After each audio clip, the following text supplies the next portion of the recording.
Tuesday night. It comes on suddenly in the dead of night, when I'm all alone in my room. It comes whether I'm sleeping or sitting or standing or squatting.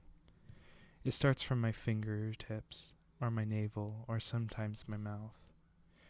That night, the black droplets came as tears spilling from my eyes, mote by mote, a river of unending pitch-black tears. The streams growing gradually until they fell like two waterfalls from my eyes. The shimmering, writhing black drops spread to cover my face and then flowed down my neck to my chest, arms, and waist, until every last inch of my body was covered down to the tips of my fingers. All colors but black drained from the surface of my body at that point. I've never had a chance to watch my body's transformation, so I have no idea what it looks like. I merely get a sense of my body changing, assimilating into the black drops, into a form without skin, without flesh, without bone, a form which is no doubt dreadful to look upon.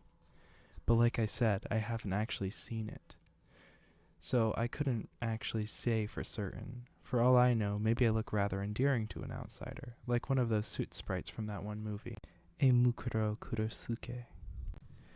When I was finally able to see my own body, it had transformed into something like a six-legged beast made of pure darkness. As I gazed at my reflection in the full-length mirror, the only thing that shone on my wavering black form were the whites of my 8 eyes, set above a bottomless inky crevice of a mouth. The first night that I viewed my own body, the black drops on the surface of my body went wild with the shock. I nearly ended up demolishing my room, however. I found that I accepted it with unexpected ease once I tried thinking of myself as something like a monster appearing in a video game, or the strange beast that I had seen in anime. How lucky that I was to be born in this modern age. When I first transformed, my body was around the size of a large dog. If I want to grow larger, I can will the black drops to move and become as large as a mountain. There was no point in enlarging myself now, though. I was still stuck in my room. I thought that I might go outside. Careful not to smash my window the way I did on the very first night, I sprang up lightly and squeezed myself through a tiny crack in the windowsill. Slipping out of my second-story room, my body briefly scattered like a liquid, reforming into a more aerodynamic shape as I tore through the air in a flash. I landed soundlessly upon the ground. I was in an empty lot about 300 meters from my home. Previously, I had just jumped as hard and as far as I could, but after landing on a doghouse in a stranger's yard and crushing it, I decided to start aiming for open areas. Luckily, the poor pup happened to be sleeping outside his home at that time. I slipped him a bit of jerky later.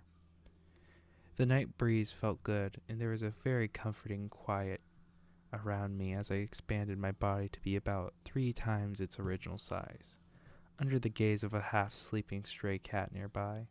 After testing out a variety of sizes, I had determined that this one was the most comfortable for sitting, which was the closest I could get to a comfortable resting position. Seeing this dark monster suddenly spring up beside it, the sleepy-looking stray skittered away at top speed. Sorry to have disturbed your peaceful sleep, kitty. Now a beast as wide as a road, I strode down the empty streets, my 6 legs moving in an insectoid rhythm. Normally, this was when I would start thinking about what I wanted to do next, but tonight I had only one destination in mind. As I continued walking, scaring off a dog who was harassing a cat along the way, I came to a crossroads. Last night, I had turned left here and made my way out to the sea. The shore was quiet this late, and the sound of the waves put a pleasant stop to the pulsing motion of my inky form. I still had a bit of time, so I thought perhaps I could stop by the sea again tonight before moving on to my objective.